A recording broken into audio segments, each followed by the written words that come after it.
97-98% revenue आ रहा था कहाँ से भला, जो कि 2 लाख करोड़ के आसपास इनका रेवेन्यू था, ये सब का सब स्विट्जरलैंड से आ रहा, जो कि फर्जी था। कि अगर आज भी अगर ईरान और अमेरिका के बीच में सीज़फायर हो गया, तब भी ऑयल के रेगुलर मूवमेंट को शुरू होने में लगभग 3 महीने एक्स्ट्रा लगेंगे। ट्रंप कहते हैं आज एक दिन कहते हैं कि हम सीज़फायर करेंगे, फिर अगले दिन कहते हैं कि हम अटैक करेंगे। देखिए नीट पेपर जो लीक हुआ है, और ये पहली बार लीक नहीं हुआ है, इस तरह के पेपर्स पहले भी लीक हुए हैं, और ये बहुत ज़्यादा दुर्भाग्यपूर्ण बात है। मैं मतलब बहुत अनफॉर्चुनेट बात है। यहाँ पर मुझे इस बात को कहने में कोई कोताही नहीं है कि यहाँ पर मिनिस्ट्री ऑफ एजुकेशन फेल्ड। मेरे ख्याल से लोगों को लगा कि जिस तरह से बांग्लादेश में जेनजी ने टॉपल किया, जिस तरह से श्रीलंका में आंदोलन हुआ, जिस तरह से नेपाल में आंदोलन हुआ, तो उस तरह की कुछ गतिविधि वो इंडिया में भी कर पाएंगे। मौका, माहौल और मौसम जब तीनों चीज़ें एक सीध में लाइन में बिल्कुल रेडी हो जाएंगी हमारे लिए, तो ऑपरेशन सिंदूर 2 हो जाएगा।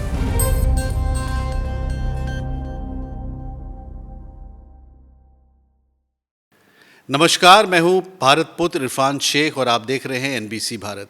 आज हमारे साथ स्टूडियो में मौजूद हैं डिफेंस एक्सपर्ट अमित बंसल जी। वैसे तो अमित बंसल जी डिफेंस के मुद्दों को बहुत बारीकी से देखते हैं, और ईरान वॉर होने से बहुत पहले 3-4 महीने पहले इन्होंने बताया था कि ऐसा कुछ हो सकता है, एक माहौल बन रहा है। अमेरिका के इंटरवेंशन पे भी उन्होंने हमें आगाह कर दिया था, और ऑयल क्राइसिस की भी बात इन्होंने कही थी। लेकिन उस वक्त ये क्लियर नहीं था कि स्ट्रेट ऑफ हॉर्मुज़ पे इस तरह की बातें आएंगी और ऑयल क्राइसिस होगा। लेकिन I really salute his temperament and the way he looks in defence mechanism of the world. बहुत बहुत शुक्रिया अमित जी। और आज लेकिन थोड़ा सा हट के एक फिनेंस की बात मैं पूछना चाहूँगा आपको। ये राजेश एक्सपोर्ट्स बताया जा रहा कि 15.15 लाख करोड़ का फ्रॉड सामने आया है राजेश एक्सपोर्ट्स में। एग्जैक्टली ये बहुत बारीकी से आया, मीडिया में कहीं कहीं पे आया, फिर गायब हो गया। रियल स्टेटस क्या है? देखिए, सबसे पहले तो मैं ये कहूँगा आपसे, जो खबरें हैं 15.15 लाख करोड़ का जो घोटाला है, अब इसमें घोटाला क्या है और उसमें किसका कितना लॉस है।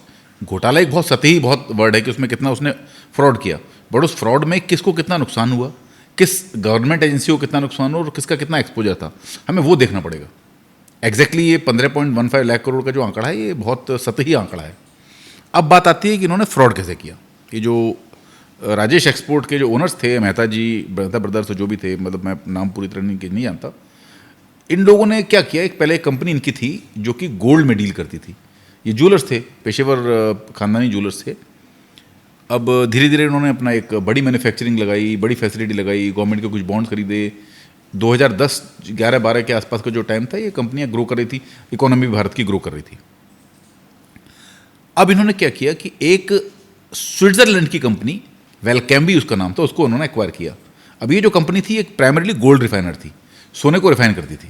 तो अब देखिए, जैसे जैसे दुनिया में गोल्ड के दाम चढ़ेंगे, आपको पता ही है 2010 के बाद से गोल्ड के दाम काफ़ी तेज़ी से चढ़े हैं, और जिस तरह से गोल्ड के दाम चढ़ते रहेंगे, ग्रोथ होती रहेगी।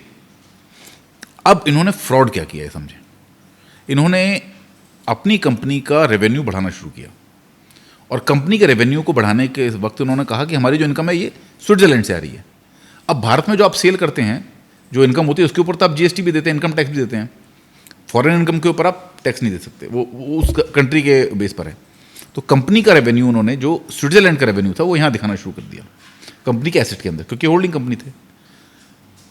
ओवरऑल आप समझें कि इनकी रेवेन्यू का लगभग, जो कागज़ में दिखा रहे थे, 97-98% रेवेन्यू आ रहा था कहाँ से भला, जो कि 2 लाख करोड़ के आसपास इनका रेवेन्यू था, ये सब का सब स्विट्जरलैंड से आ रहा, जो कि फर्जी था।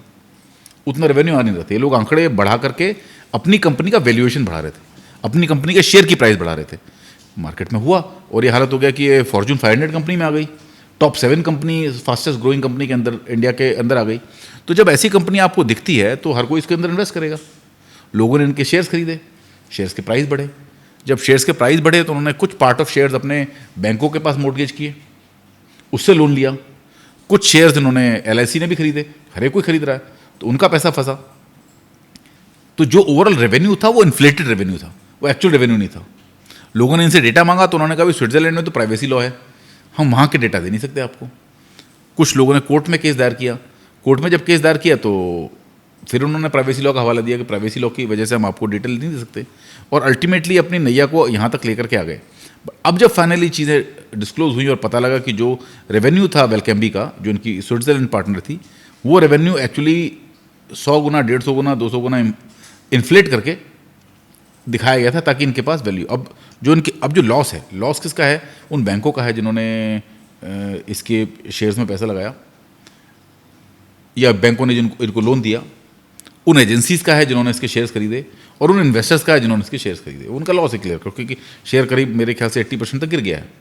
नहीं तो अल्टीमेटली डू यू थिंक कि स्विट्जरलैंड की जो कंपनी है they are also hand in glove with what? देख, स्विट्जरलैंड की कंपनी तो इन्हीं के द्वारा ओन थी ना, तो ये जो अब स्विट्जरलैंड की कंपनी का कोई जिम्मेदारी अब नहीं। हिंदुस्तान के पास, इंडियन गवर्नमेंट के पास में क्या मैकेनिज्म है? विल दे, देखिए, इनके एसेट्स कन्फिस्केट होंगे, उससे जितनी रिकवरी हो सकती है होगी, और जो एसेट्स हैं ही नहीं तो उसको कन्फिस्क करके आप क्या कर सकते हैं? कुछ नहीं होगी, कंपनी इंसॉल्वेंसी में जाएगी। वहाँ की कंपनी इनके एम्बिट में आएगा क्या इन्वेस्टिगेशन के दौरान? वो आ चुका है ऑलरेडी, इन्वेस्टिगेशन हो चुकी है इसके बारे में।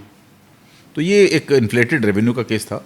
अब सरकार इसको किस तरह से लेती है, जुडिशरी इसको किस तरह से लेती है, उसके ऊपर है।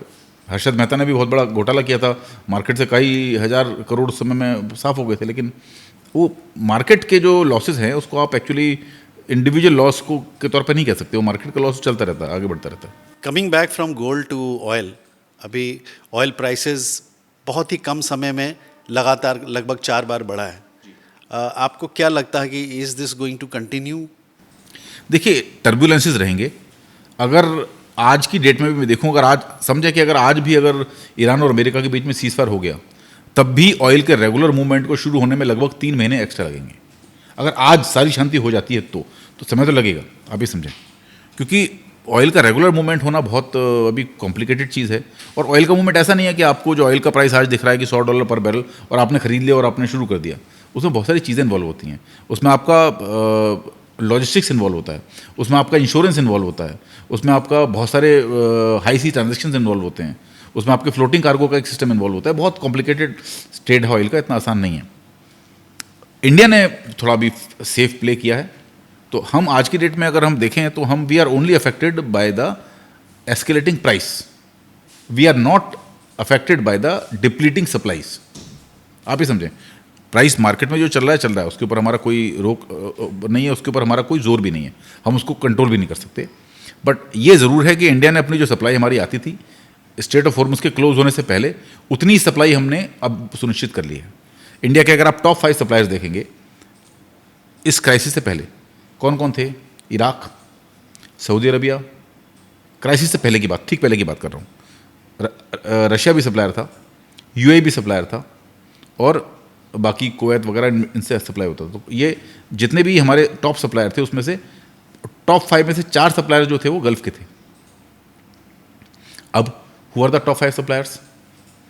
रशिया, यूएई, क्योंकि यूएई अब जो है वो गल्फ ऑफ हॉर्मुज़ के थ्रू नहीं करा रहा है, वो अपने फुजैरा पोर्ट के थ्रू शिप कर रहा है, तो वो है। नाइजीरिया, कभी सोचा था नाइजीरिया से खरीदेंगे? नाइजीरिया टॉप 5 सप्लायर्स में आएगा। अंगोला, कभी सोचा था कि अंगोला और नाइजीरिया इंडिया के टॉप 5 सप्लायर्स में आएंगे? नहीं आए, ले रहे हैं हम लोग। वेनेजुएला की जो प्राइम मिनिस्टर है वो भी इंडिया आई हुई हैं, कल मैं देख रहा था खबरें। तो आपने जो इफेक्टिवली जो गल्फ कंट्रीज थे, आपने जो आपके जो टॉप सप्लायर्स थे, इराक, सऊदी अरबिया, आपने उनको टॉप सप्लायर से अलग कर दिया क्योंकि अब सप्लाई मिल नहीं रही है। इज देयर एनी पॉसिबिलिटी कि हम लोग ओमान से भी लें? ओमान में इतना तेल नहीं है। अगर हम तेल की ओवरऑल बात करें, हम अपनी सप्लाई गैस तो ले ही सकते हैं, गैस ले रहे हैं, गैस की सप्लाई आ रही है। आप देखिए, गैस थोड़ा सा टेम्परेरी क्राइसिस था जिसकी वजह से गैस की दिक्कत हुई, लेकिन अभी हमारे कार्गोज आ रहे हैं तो मुझे नहीं लगता कि दिक्कत होगी ज़्यादा गैस की सप्लाई। तो देखिए, जो डोमेस्टिक गैस है उसकी सप्लाई तो हर जगह बिल्कुल सुचारू रूप से चल रही है। आपका एज अ डिफेंस एक्सपर्ट क्या रीडिंग है? Do you think this is going to escalate अभी इजराइल और? देखिए, आप ट्रंप का देखिए ना, ट्रंप कहते हैं आज एक दिन कहते हैं कि हम सीज़फायर करेंगे, फिर अगले दिन कहते हैं कि हम अटैक करेंगे। कल उनसे पूछा कि सीज़फायर का मतलब क्या है, तो वो कहते हैं सीज़फायर का मतलब that we will not attack with that intensity, हम फिर भी छोटी इंटेंसिटी के साथ अटैक करते रहेंगे। तो ट्रंप जिस तरह से अपने बयान बदल रहे हैं, ट्रंप जिस तरह से अपने मूड बदल रहे हैं, ट्रंप के जिस तरह से मूड स्विंग्स हो रहे हैं, इससे यही नहीं पता लग रहा कि आप किस दिशा में जा रहे हैं। तो जब तक आपको ये पता ही नहीं लग रहा कि ये लड़ाई और ये कॉन्फ्लिक्ट की जो सिचुएशन है किस दिशा में जा रही है, तो प्रेडिक्ट करना बहुत मुश्किल है। Amit ji, oil prices direct देखा गया है कि ऑयल प्राइसेस जैसे ही फ्लक्चुएट करता है वो इन्फ्लेशन को बिल्कुल टच करता है, हर चीज़ें महंगी हो जाती है। और आपको क्या लगता है कि इन्फ्लेशन से जो काम कर रहे हैं, जिनके पास जॉब है, वो इफ़ेक्टेड है, और वो स्टूडेंट्स भी इफ़ेक्टेड हैं जिनके पास बहुत लिमिटेड पॉकेट मनी होता है? देखिए, सभी लोग इफेक्ट होते हैं, थोड़ा कोई इफेक्ट होता है, कोई ज़्यादा इफेक्ट होता है। रीज़न बीइंग, अब आप कुछ भी चीज़ें खरीदते हैं, हर चीज़ ट्रांसपोर्ट होती है गाड़ियों में। आज अगर फ्यूल की रेट बढ़ेगा तो गाड़ियों के ट्रांसपोर्टेशन रेट भी बढ़ेंगे। ट्रांसपोर्टेशन बढ़ेगा तो वो कॉस्ट कहाँ जाके ऐड होगी? वो आपकी गुड्स की कॉस्ट में ऐड होगी। आज मुझे अगर नारियल का पानी पीना है, कहाँ से आता है? साउथ इंडिया से आता है। साउथ इंडिया से ट्रक आएगा, उसकी अगर कॉस्ट होगी 1 लाख रुपए की, फ्यूल कॉस्ट आगे बढ़ करके 1,10,000 हो गया, तो 10,000 रुपीज़ जो एक्स्ट्रा प्राइस बढ़ा, 10% जो बढ़ा, वो कहाँ ऐड हुआ? मेरे नारियल के प्राइस में ऐड हुआ। आप समझ रहे हैं ना, छोटी छोटी चीज़ें हैं। सब्जियां जो खेतों से आती हैं वो भी ट्रांसपोर्ट होकर के आती हैं, उसमें भी प्राइस ऐड होगा आपका कहीं ना कहीं, क्योंकि को अपनी जेब से तो कोई देगा नहीं। तो और इसी के लिए जो है ओवरऑल जो ऑयल का प्राइसिंग है, क्योंकि ऑयल आपके हर कमोडिटी को ट्रांसपोर्टेशन में इस्तेमाल होता है, इसीलिए ऑयल प्राइस बढ़ने से आपकी हर कमोडिटी का प्राइस बढ़ता है। चाहे वो फ्यूल हो, चाहे वो फूड हो, चाहे वो सब्जियां हो, चाहे वो आटा हो, चाहे वो तेल हो, चाहे वो मशीनरी हो, चाहे वो हर चीज़, क्योंकि हर चीज़ आपके पास आसमान से तो नहीं टपकती है, हर चीज़ ट्रांसपोर्टेशन होकर के आती है। Fair enough. लेकिन स्टूडेंट्स की हम बात कर रहे थे, स्टूडेंट्स अभी कुछ दिनों में देखा गया है कि बहुत अनहैप्पी थे वो लोग, और कहीं ना कहीं अलग अलग इंस्टाग्राम में, सोशल मीडिया में ये आ रहा था कि वो नीट पेपर जो लीक हुआ उससे बहुत दुखी थे वो लोग। देखिए, नीट पेपर जो लीक हुआ है, और ये पहली बार लीक नहीं हुआ है, इस तरह के पेपर्स पहले भी लीक हुए हैं, और ये बहुत ज़्यादा दुर्भाग्यपूर्ण बात है। मैं मतलब बहुत अनफॉर्चुनेट बात है कि बच्चा, देखिए क्या होता है ना, आप ये नहीं देख कह सकते कि बच्चा बाद में पेपर दिलेगा। बच्चे के पास जो टारगेट डेट होती है, हमारे भी बच्चे हैं जो एग्जाम्स की तैयारी करते हैं, तो वो एक टारगेट डेट के हिसाब से तैयारी करते हैं। बच्चा अपनी पूरी मेहनत देता है, अपना 100% उस दिन दे करके आता है, और शाम को उसको पता लगता है, या 2 दिन बाद या 4 दिन बाद पता लगता है कि एग्ज़ाम कैंसिल हो गया है। तो उससे जो डिसहार्टनिंग होती है, जो बच्चे का दिल टूटता है, वो बड़ा डिफिकल्ट होता है। और उतना ही जो टेम्पो बना करके उसने एग्ज़ाम दिया, उतना ही टेम्पो बना करके वो नेक्स्ट एग्जाम भी दे पाएगा, इस बात की संभावना बहुत कम हो जाती है। तो who do you think is responsible for this? See, देखिए, system has to be responsible. हर सिस्टम में चेक्स एंड बैलेंसेस होने चाहिए। यहाँ पर मुझे इस बात को कहने में कोई कोताही नहीं है कि यहाँ पर ministry of education failed, literally field. आपके पास जो एग्जाम पेपर बनाने वाले थे, आपने उनके ऊपर चेक्स एंड बैलेंसेस क्यों नहीं रखे? और आप ऐसा कैसे हो सकता है कि आपके एग्जामिनेशन पेपर बनाने वाला एक ही व्यक्ति था? मैं आपको एग्जाम्पल दूंगा। सेना में जिस तरह से आर्मी के जो पेपर्स होते हैं, चाहे वो उनके प्रमोशन एग्जाम्स के पेपर्स हों, चाहे वो उनके रिक्रूटमेंट एग्जाम्स के पेपर हों, वो कभी लीक नहीं होते। तो उस पैटर्न को हम फॉलो नहीं कर सकते? कर सकते हैं। उसमें क्या होता है कि आपसे क्या होता है कि पहले तो ये देखिए एग्जामिनेशन पेपर कैसे तैयार होता है। अलग अलग सब्जेक्ट मैटर एक्सपर्ट्स होते हैं, सबसे क्वेश्चन मंगा लिए जाते हैं। आपने अगर से 50 लोगों को आपने भेजा टॉपिक, 50 लोगों ने आपको 100 क्वेश्चंस बना करके दे दिए, तो नाउ यू हैव 5,000 क्वेश्चंस। और उस 5,000 क्वेश्चंस में आप एक कमेटी बैठती है, वो कमेटी रैंडमली 100 क्वेश्चन छांट देती है, तो वो आपका क्वेश्चन पेपर हो गया। अब वो जो 50 टीचर्स हैं जिन्होंने 100 क्वेश्चंस का बैंक बना के भेजा है, उनमें किसी को भी नहीं पता कि मेरे कितने क्वेश्चंस इस पेपर में चुने जाएंगे, तो वो बता ही नहीं सकता।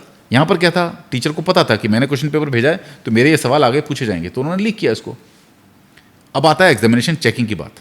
जब चेकिंग होता है तो एक बड़े हॉल में सब लोग बैठते हैं, और एक इन्विजिलेटर केवल एक ही क्वेश्चन चेक करता है। तो अगर बाई चांस किसी सपोज क्वेश्चन नंबर 1 है, तो क्वेश्चन नंबर 1 को एक इन्विजिलेटर चेक करेगा, वो सब सारी कॉपी होगी, क्वेश्चन नंबर 1 वही चेक करेगा। क्वेश्चन नंबर 2 के लिए copy will go to some other guy, question number 3 के लिए copy will go to some other person. उससे क्या होता है कि एक व्यक्ति अपना, आप चाह करके भी पार्शियलिटी नहीं कर सकते, और अल्टीमेटली रिजल्ट इज इम्पार्शियल। और जो वो केवल जांच देता है, उसके बाद उसकी टोटलिंग, और उसके बाद उसकी टोटलिंग की रीचेकिंग वो और अलग लोग टीम करती है, उसमें वो लोग शामिल नहीं होते। तो जब आप इस तरह से डाइवर्सिफाई कर देते हैं तो पॉसिबल नहीं हो पाता किसी भी तरह का घपलाबाजी करना। आपको लगता है क्या कि कुछ लोग, एक पार्टी भी बनी है कॉकरोच जनता पार्टी, वो लोग डिमांड कर रहे हैं कि रिज़ाइन करना चाहिए एजुकेशन? सर, मैं आमतौर पर पॉलिटिक्स के ऊपर कमेंट नहीं करता हूँ। मैं 2 टॉपिक बिल्कुल हमेशा अवॉइड करके चलता हूँ, एक तो पॉलिटिक्स और एक रिलीजन। कभी मेरे बात नहीं करता। हालांकि जो मैंने सुना है कॉकरोच जनता पार्टी के बारे में, एक पार्टी है, कोई इसका नेता है जो विदेश में कहीं पढ़ रहा था, वहाँ से आ रहा है, शायद कल इनका प्रोटेस्ट है जंतर मंतर के ऊपर। बट मैं इतना ही कहूँगा कि आप जब राजनीति की बात करते हैं, आप जब इन चीज़ों की बात करते हैं, तो एक बहुत बड़ा स्ट्रॉन्ग फाउंडेशन चाहिए। फाउंडेशन खाली जनाधार नहीं होता। फाउंडेशन मतलब आपको आइडियोलॉजिकल फाउंडेशन चाहिए, आपकी आइडियोलॉजी बहुत स्ट्रांग होनी चाहिए। लेकिन जो मुद्दे वो उठाए थे उससे तो जो जेनजी है वो तो जुड़ रहे मुद्दे हैं। और आइडियोलॉजी में फ़र्क होता है। नहीं, आपको नहीं लगता ये जो इशू जो इन्होंने इश्यूज उठाया हैं, इसमें वैलिड है या नहीं है? मैं इसमें देखिए पॉलिटिकल इश्यूज हैं, मैं इस पर कमेंट नहीं, इश्यूज हैं, बहुत सारे इश्यूज हैं। आप आज इंडिया में इश्यूज की कमी नहीं है। आज आप उठाना चाहते हो, आपके पास 10,000 इशू क्रिएट हो जाएंगे। मैं और आप यहाँ बैठे, हम यहाँ बैठे बैठे ही किसी बात पर इशू क्रिएट कर सकते हैं और आंदोलन हो सकता है। तो ये बात नहीं है। इशू कितना रेलेवेंट है, इशू का क्या बेस है, इशू किस लिए खड़ा हुआ, इशू का क्या रेमेडी है, बहुत सारे फैक्टर्स हैं, ध्यान रखने पड़ते हैं। और मेरे ख्याल से लोगों को लगा कि जिस तरह से बांग्लादेश में जेनजी ने टॉपल किया, जिस तरह से श्रीलंका में आंदोलन हुआ, जिस तरह से नेपाल में आंदोलन हुआ, तो उस तरह की कुछ गतिविधि वो इंडिया में भी कर पाएंगे। बट लगता नहीं है मुझे। मैं हालांकि पॉलिटिकल मामलों की जानकारी मेरी बहुत बिल्कुल छोटी है, पर मुझे लगता नहीं कि इस तरह के जो मूवमेंट है वो सक्सेसफुल कभी हो पाएंगे। Are you expecting some kind of a reshuffle in what? In the cabinet?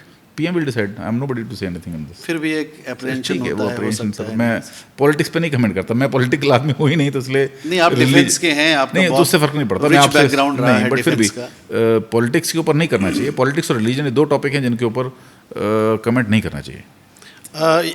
आप शेर व शायरी करते हैं, तो let us talk about love and war. War की बात करें तो ऑपरेशन सिंदूर का प्राइम मिनिस्टर ने ये कहा था कि ये पॉज है, ख़त्म नहीं हुआ है। तो क्या आपको लगता है कि अभी सितंबर अगस्त के दौरान देखिए, कुछ- इस सितंबर अगस्त की बात तो नहीं करता हूँ, लेकिन मैं ये ज़रूर कहूँगा थोड़ा सा शायरी की भाषा में कि हर चीज़ का ना मौका, माहौल और मौसम होता है।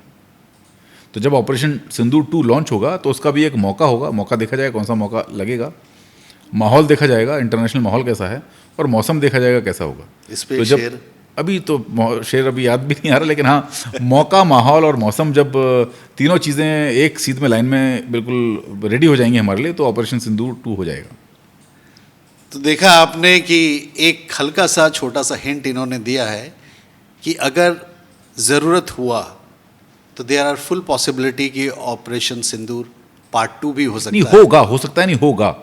मैं ये नहीं कह रहा हूँ हो सकता है, मैं बार बार मैं फिर करेक्ट कर रहा हूँ। ऑपरेशन सिंदूर 2 होगा, लेकिन मौका, माहौल और मौसम को देखते हुए। तो आप इसे आप डायरी में नोट कर लीजिए, होगा और ज़रूर होगा। And India stands strong. God bless you all for watching this part of NBC Bharat. Thank you.